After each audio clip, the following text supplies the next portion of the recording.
Frumoasele mele fecioare, ce faceți, dragilor? Bine ați venit la etalarea bonus pentru luna martie. Hai să vedem care sunt mesajele, că la ce am văzut în prima etalare pentru luna martie pentru voi nu a fost tocmai plăcut urechii, să zicem, plăcut auzului, așa că hai să vedem, poate totuși să schimbă atmosfera și vedem altceva mai pozitiv. Bun. Primul mesaj. Timp. Primii pași. Și relax. Interesant. Avem... Da, să văd cum găsesc din nou să traduc cuvântul ăsta, că niciodată nu mi-aduc aminte.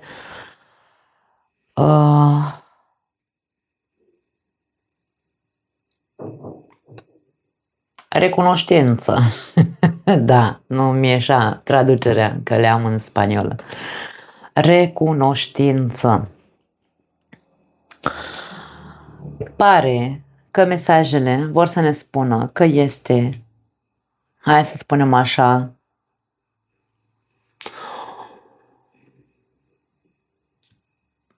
un fel de oportunitate pentru unii dintre voi de a... Această perioadă este o oportunitate pe care poate ar trebui să vă dați, da? Să vă oferiți pentru a vă relaxa un pic și a căuta această... Nu aș spune neapărat că trebuie să fiți recunoscători pentru ce ați trăit în ultima perioadă, ci pot și simplu să intrați în contact cu voi înșivă, cu acea, nu știu, căutați să fiți liniștiți din punct de vedere, nu știu, pe interior, să zicem. Un alt mesaj care vrea să fie auzit este tic-tac, tic-tac. Timpul nu stă pe loc în viața niciunuia dintre noi, dragii mei. Dacă noi dormim, trăim așa în papuci, da? Cum zic eu, dormim în papuci, stăm pe loc, nu facem nimic în viața noastră, nu facem nimic pentru noi, niciodată nu vom fi recunoscători pentru absolut nimic. Niciodată nu o să fim mulțumiți cu absolut nimic din viața noastră. Dar nemulțumirea sau nerecunoștința vine la pachet cu faptul că noi dormim în papuci și nu facem nimic. Nu facem niciun pas către a ne face viața mai ușoară, mai bună, mai relaxantă, mai liniștită, mai habar n-am, da? Deci aici e vorba despre aceste două hai să le numim variante pe care simt că vor să fie expuse, să zicem așa.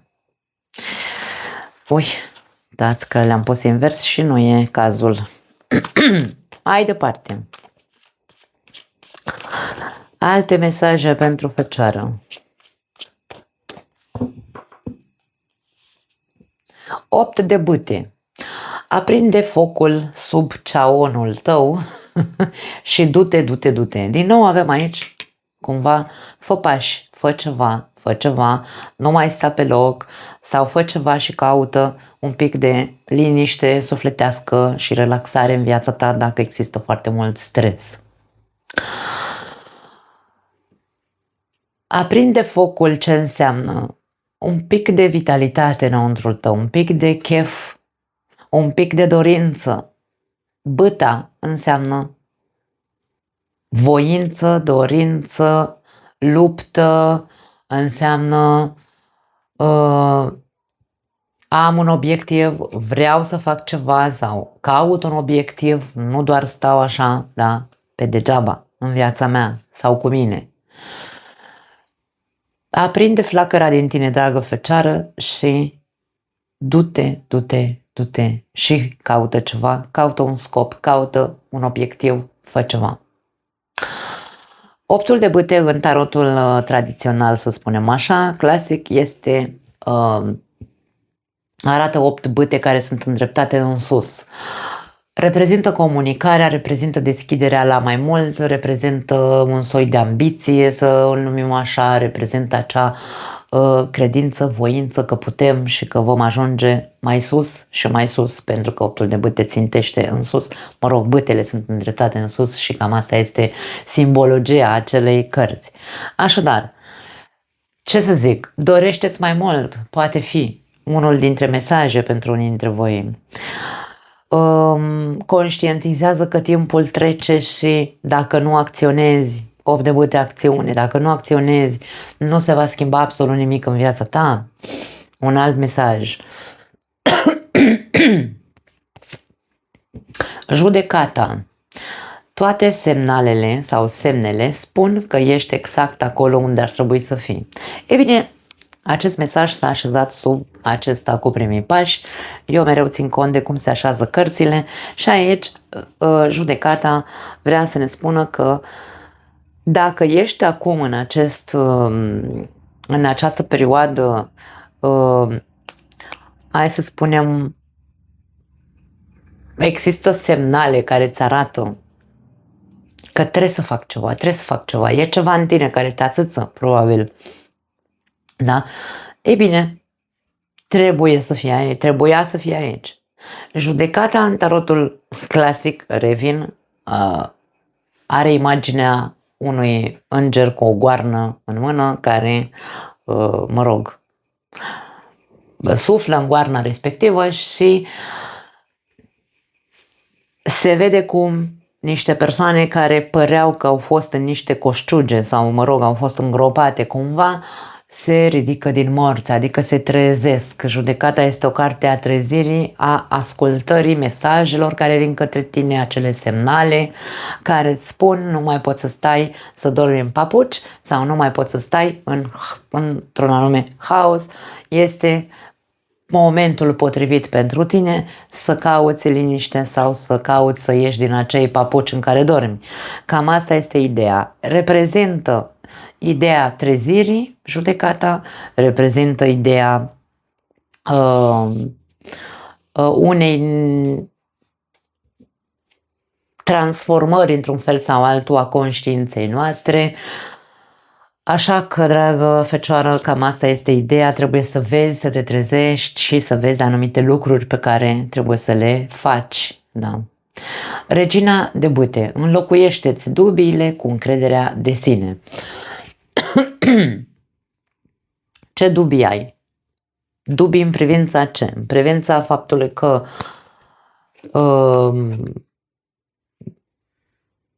nu cred că sunt puturos, nu cred că dorm în papuci? Sau dubii în ceea ce te privește pe tine ca persoană, că vezi, Doamne, sunt foarte multe persoane după o anumită vârstă, după 40-50 de ani, încep să aibă dubii că o să poată să-și mai schimbe viața, că o să poată să mai facă ceva, că o să mai poate să mai ajungă la nu știu ce obiective. Sunt foarte multe persoane care au foarte puțină încredere în propriile forțe. Da. Aici, în această imagine, vedem această persoană grăsunică, mie îmi place la nebunie această regină de bâte, care are o oglindă în față și se aranjează, se dă cu ruj, e îmbrăcată într-o rochie, deocamdată nu și-a pus pantofii cu toc în picioare, însă urmează, este foarte dezvoltă, nici măcar nu oglinda în care se privește este mică și își vede doar fața, îi place cum arată, se iubește pe ea și așa mai departe. Dacă ai o problemă de autostimă, asta este foarte simplu de rezolvat. Avem materiale în ziua de astăzi să găsim cum să ne repunem autostima pe picioare, încât nu am eu ce să mai aduc aici în context. Ideea este că orice dubii pe care le ai în ceea ce te privește, fie că e vârsta, fie că este modul în care arăți sau fie că este modul în care gândești, totul poate fi schimbat atâta timp cât văd, da? Când văd și nu-mi place ce văd, indiferent că e în viața mea, indiferent că e la mine, indiferent că e în orice, da, în orice, că îmi văd și mă trezesc și zic, nu mai vreau asta, vreau mai mult, 8 de uite, ei bine, atunci mă ridic din somnul cel de moarte și mă pun și fac treabă cu mine. Cam asta este ideea. 5 de cupe aveam la capătul cărților, a ieșit pe aceeași poziție și la leu. Nu știu dacă aveți de-a face cu un leu sau voi aveți planete și în leu. Ceaiul vărsat nu este sfârșitul lumii. 5 de cupe este o carte a tristeții, a apatiei, a trecutului, a, nu știu, imaginii ce bine era acum 20 de ani sau ce bine eram, sau ce frumoasă eram, da? Și eu eram mai zveltă și mai frumoasă acum 20 de ani decât sunt acum. Asta nu înseamnă că trebuie să stau să dorm în papuci și să plâng, să-mi plâng de milă. 5 de cupe, cartea doliului, a plânsului, a tristeții și așa mai departe, da? În momentul în care ajungem să stăm doar pe vai ce bine era în trecut, dar nu-mi place nimic din ce am în prezent, dar dorm în papuci și nu fac nimic, atunci nimeni nu are o problemă decât tu. Așa că nu e sfârșitul lumii ce s-a întâmplat în trecutul tău, nu e sfârșitul lumii că acum poate nu mai arăți cum arătai acum 20 de ani, nu. Totul are o rezolvare în această viață, singurul lucru care nu are o rezolvare e moartea. Deocamdată nu ești mort, ești pe planeta asta, fă ceva că nu e ok ceea ce pare că faci pentru tine, că până la urmă nu faci pentru mine, da.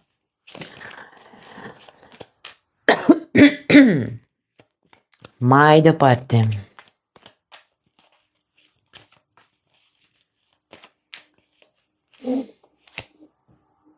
Factori religioși. Interesant. Lasă-ți prietenii să te ajute. Iartă și învață. Lasă-o așa, zice mesajul ăsta. Lasă această situație să ajungă până la final. Acum, dacă vorbim despre cei care aveți o relație, nu știu care este situația în care vă aflați, dar pare că nu este una ok, pentru că aici ori de ceva timp încoace nimeni n-a făcut nimic în relația asta sau fiecare dintre voi ați dormit relaxați în relație, așa, cu ochii la soare. Nu ați aprins focul în niciun fel, poate că a existat foarte multă critică între voi, judecata este o carte a criticii, stăm toată ziua și ne țăcănim la cap în loc să punem nas să facem ceva. Poate că din ce în ce mai mult fiecare dintre noi și-a pierdut încrederea în sine, încrederea în relație, încrederea în tot. Are de văzut sau ar putea să aibă de văzut faptul că încă mai sunteți în această relație. Poate să aibă de văzut factorii religioși. Ce înseamnă factorii religioși? Ori suntem niște credincioși, domne, da? Ortodoxi de ăștia așa, care dacă ne-am pus pirostriile și ce-a unit popa să nu despartă omul, avem o mare problemă psihică, că nu știu dacă e psihologică, pentru că dacă, de exemplu, ăsta este singurul motiv pentru care eu stau în relația asta, n-are nicio vină, nici biserica, nici popa care ți-a pus pirostriile, nici nimeni, da? Decât voi că sunteți inconștienți și în această relație stați pe degeaba, da? Și aici ideea e cu dacă ce a unit Dumnezeu nu desparte omul, este singura sursă sau singurul motiv pentru care stați, lasă-ți prietenii să te ajute. Ce fel de prieteni ai? Că dacă ai același gen de prieteni ca și tine, bisericoși, sau, că nu neapărat religia sau biserica, aici factorii religioși implică și spiritualitatea, implică și, nu știu, alte forme de-astea de misticism și de, da, tot ce înseamnă spiritualitate. unul a crescut mai mult decât celălalt. Da, dragii mei, niciunul dintre noi nu creștem la același nivel sau pe același nivel sau prin aceleași mijloace. Eu vreau să rămână foarte clar că unii dintre noi poate alegem un drum spiritual ca să putem să creștem, să ne maturizăm. Alții dintre noi putem să căutăm un drum psihologic ca să creștem și să evoluăm.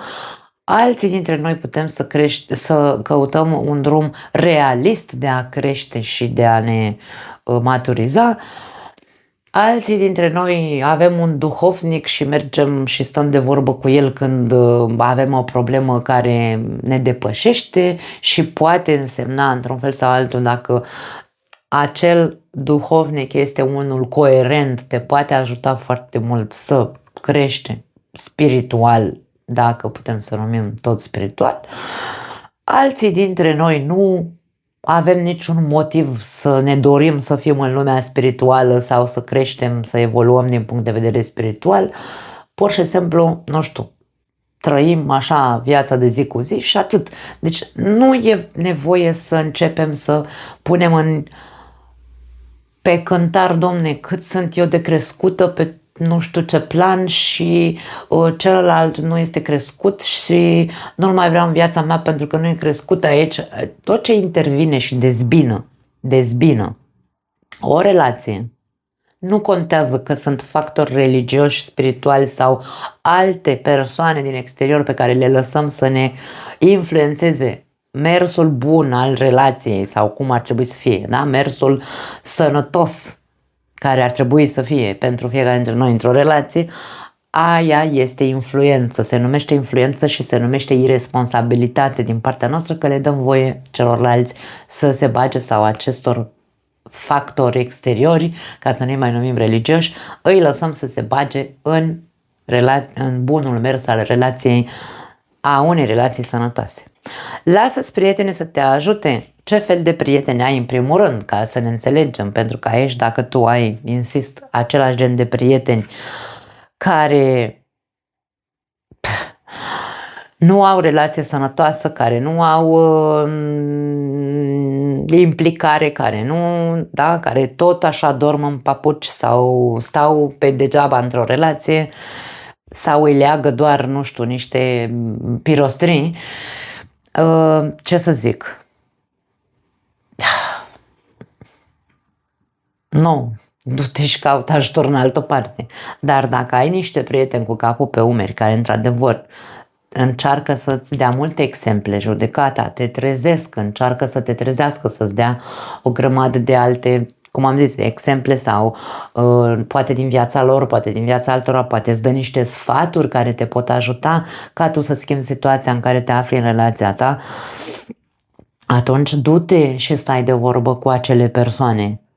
Iartă și învață vrea să ne spună că în această viață niciunul dintre noi, eu vreau să rămână foarte clar, niciunul dintre noi nu a avut o viață 100% stabilă, fericită, da? De când s-a născut și până în prezent nu a existat o persoană pe această planetă, nu în România doar, care să nu aibă ceva de eliberat, de iertat și care nu are ceva de învățat din tot ceea ce a experimentat în această viață. Indiferent că sunt traume, că sunt evenimente urâte, că sunt cine știe ce experiențe, toți avem de învățat din ceea ce trăim. Dacă nu înțelegem că trebuie să învățăm anumite lecții, le vom repeta la infinit. Eu m-am săturat să zic acest lucru și lumea tot să nu înțeleagă. Acest mesaj spune așa: eliberând trecutul sau eliberându-te de trecut, vei trăi mult mai multă iubire în momentul prezent. În momentul în care ne dăm voie să ne descărcăm și să ne lăsăm acele bagaje experimentate sau experimentale, să ne descotorosim de ele, atunci în noi se naște această dorință de mai mult și de mai bine. Atunci începem să judecăm cu adevărat, nu să criticăm, să judecăm cu mintea clară și să zicem ok, acum știu că nu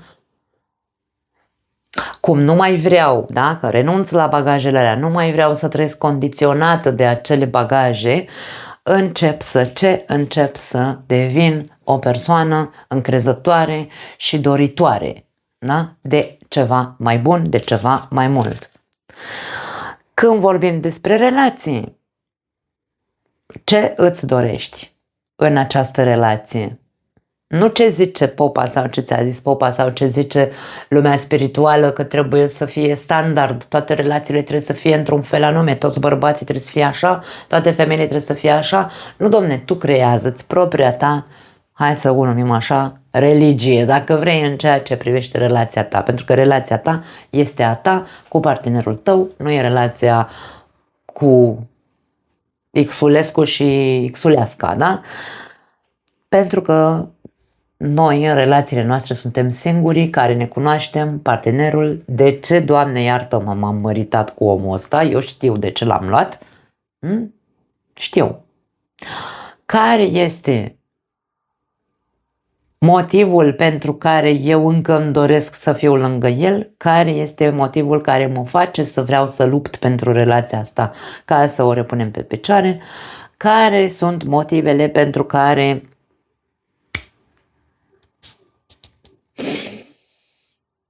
hai să spunem așa, ar trebui să lăsăm în urmă alte bagaje sau alte traume care ni le-am provocat unul altuia sau totul pleacă de la pentru ce? Pentru ce sunt în această relație? Ce fac cu această relație? De ce mai vreau încă relația asta? Întrebări, întrebătoare. Lasă această situație să ajungă până la sfârșit. Ce s-a întâmplat între voi ca să zicem așa, să descoperiți unde-i buba, dar să ajungeți la bubă până la final. Nu e vorba de plec, că până la urmă cel mai ușor e să plec din relație. Asta e cel mai simplu. Dar ideea este când eu,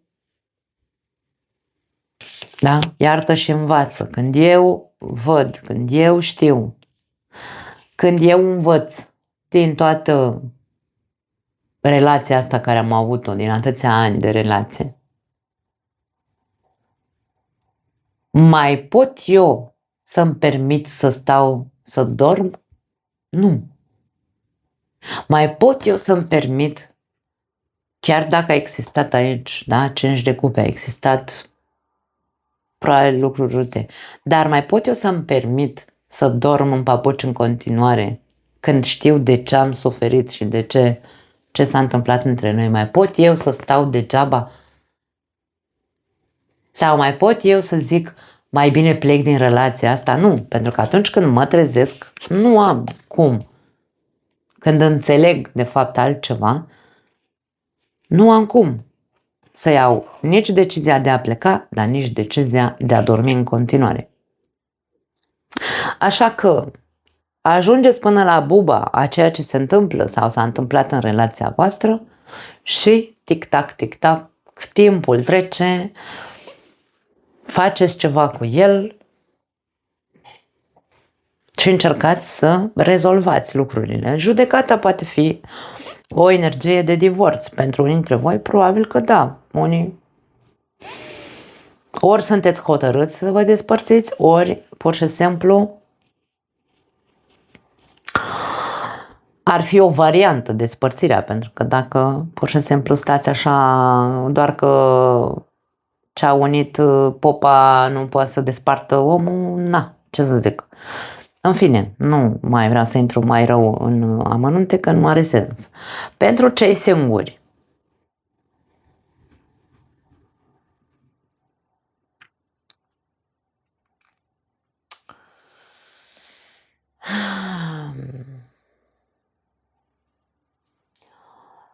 vreau să pornesc de la acest mesaj al judecății. Toate semnele sau semnalele spun că ești exact acolo unde ar trebui să fii.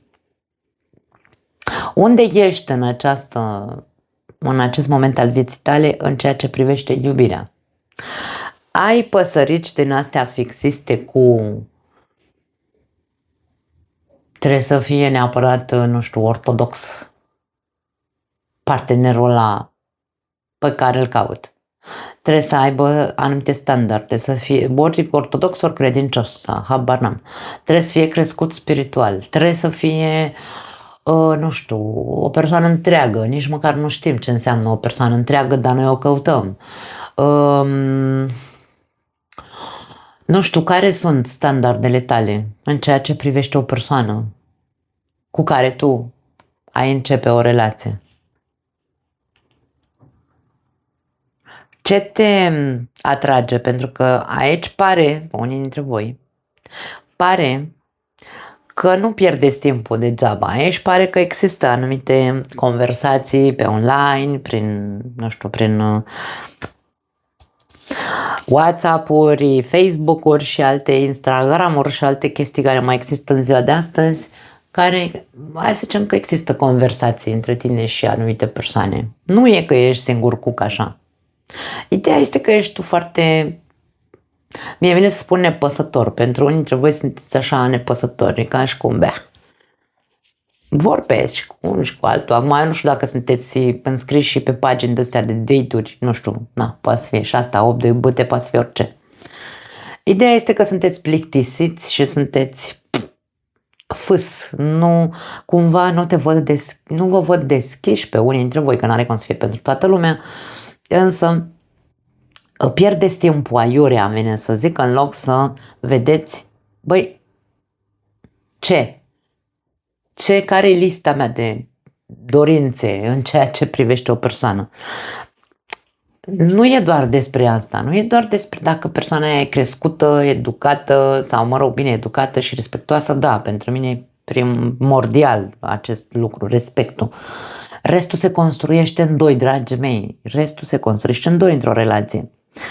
Lasă-ți prietenii să te ajute, uite de ce nu, încearcă să vezi că poate există totuși printre prietenii tăi cineva care, da, un prieten care are un prieten, care are un alt prieten, care nu are un partener de viață și care caută și așa mai departe, că poate vă face vreo lipeală.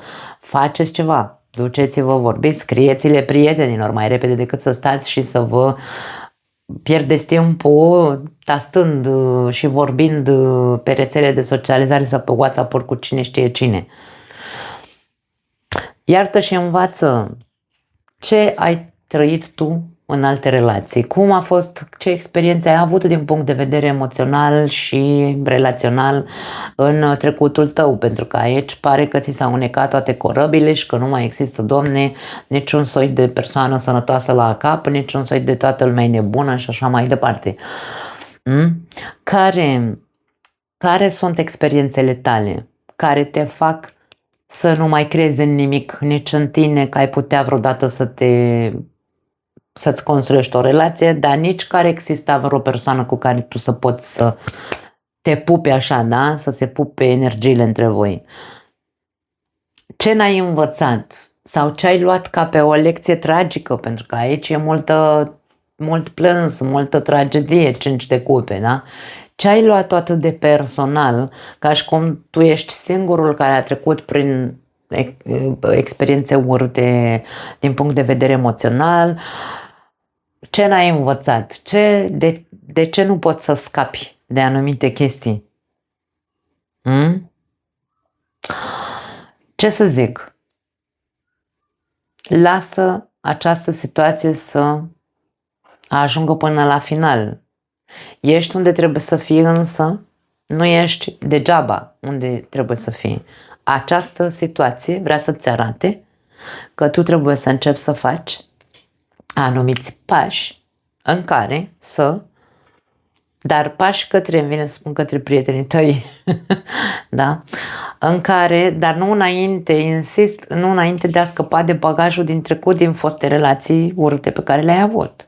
Ce a fost, aici ca și cum ceaiul vărsat nu e sfârșitul lumii, dragii mei, nu e sfârșitul lumii că ați trecut prin experiențe urâte. Totul se poate, hai să spunem, viața continuă, da? Timpul trece,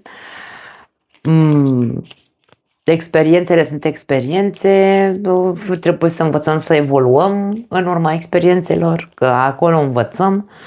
Așa că du-te până la capăt cu explicația, dacă tot e vorba despre am rămas cu sechele din alte relații, nu știu, am suferit foarte mult sau eu am suferit mereu în relații, vezi de ce, că poate aici tu cu păsăricile tale a avut o influență. Du-te până la fund în explicații sau în căutări, nu rămâne doar la suprafață, am suferit și gata, nu mai îmi trebuie altcineva. Nu, învață, iartă și învață, iartă înseamnă eliberează-te. Nu înseamnă să ierți pe aia care te-au făcut să suferi, nu. Eliberează-te de proștii care te-au făcut să suferi, dacă vrei. Avem scrisoarea, surpriză, o surpriză pentru tine. Na, mesaje pot fi, cine știe, o surpriză de corazon. Ia uite ce avem aici. Iubire, o nouă relație. O nouă relație, când vorbim despre cei care aveți deja o relație, nu este vorba despre o nouă relație din punct de vedere literal, ci este din punct de vedere al o nouă dinamică în relația voastră, dacă, bineînțeles, aici pricepem ce trebuie să facem. Și avem oceanul care vorbește despre distanțe și călătorii. Este despre, poate pentru unii dintre voi, vorbim despre cei care, hai să spunem, aveți o relație, putem să vorbim despre faptul că relația voastră se poate repune pe picioare, da, dar în urma unei călătorii.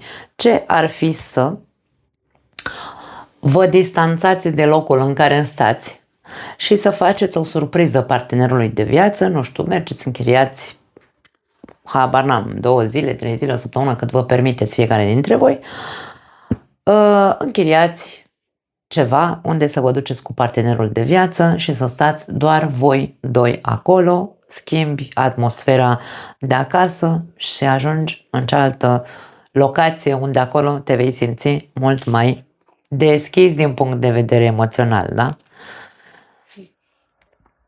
Pentru cei singuri e posibil să vorbim despre o iubire la distanță sau o persoană care este la distanță sau o călătorie pe care poate unii dintre voi o aveți programat în această perioadă, cine știe, vine 8 martie, poate vă duceți cu fetele sau, mă rog, vă duceți la petreceri de genul ăsta și putem să vorbim despre surpriză, apare cineva în viața ta în perioada în care tu vei călători. Sau, invers, surpriză, poți cunoaște pe cineva care este la distanță sau are altă naționalitate. Atenție, acești factori religioși vorbește și despre acest lucru. Așa că, ce să zic, apare o altă persoană. Avem triunghiul la capătul cărților, decizie și indecizie. Ești într-un moment în care va trebui să alegi. Să alegi să te miști din loc sau să alegi să dormi în continuare în papuci. Nu pot să spun altceva, da, îmi pare rău, poate că par critică și arogantă, dar nu e despre asta. E foarte clar ce vor să ne spună aceste cărți. Eu nu pot să zic altceva. Hai să vedem ce alte mesaje mai avem pentru voi.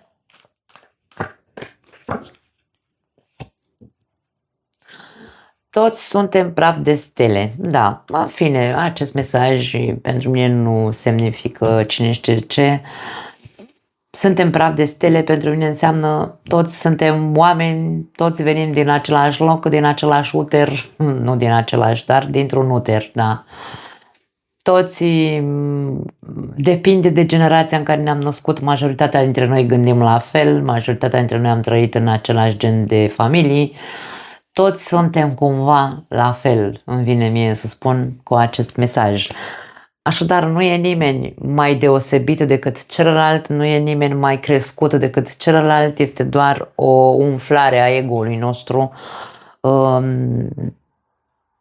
Nu e nimeni mai inteligent decât altul, fiecare inteligența oricum e de foarte multe feluri, la fel cum ego-ul îmbracă foarte multe haine, la fel și inteligența este de foarte multe feluri. Poate unul nu este inteligent, vezi, Doamne, că a făcut 5.000 de facultăți și are greșeli gramaticale, ce să-ți povestesc, un mare dezastre, dar are o inteligență emoțională extraordinară, ce să vezi?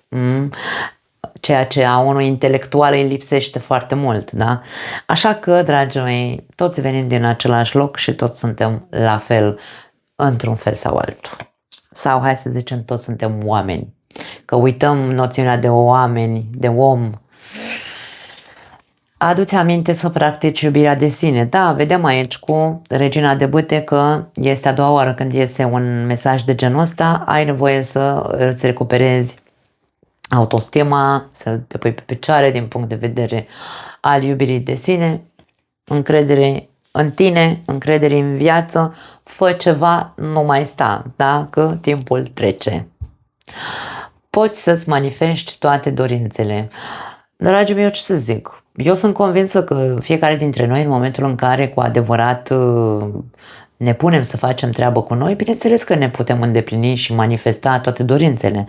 Dar dacă stăm relaxați și nu facem nimic și nu ne rupem de trecutul ăla urât sau experiențele alea și nu ne dăm alte oportunități, nu ne îngrijim, nu ne facem lucruri pentru noi ca să ne facă să ne simțim bine, atunci nu putem să manifestăm decât ceea ce vibrăm, că n-avem cum altfel, da?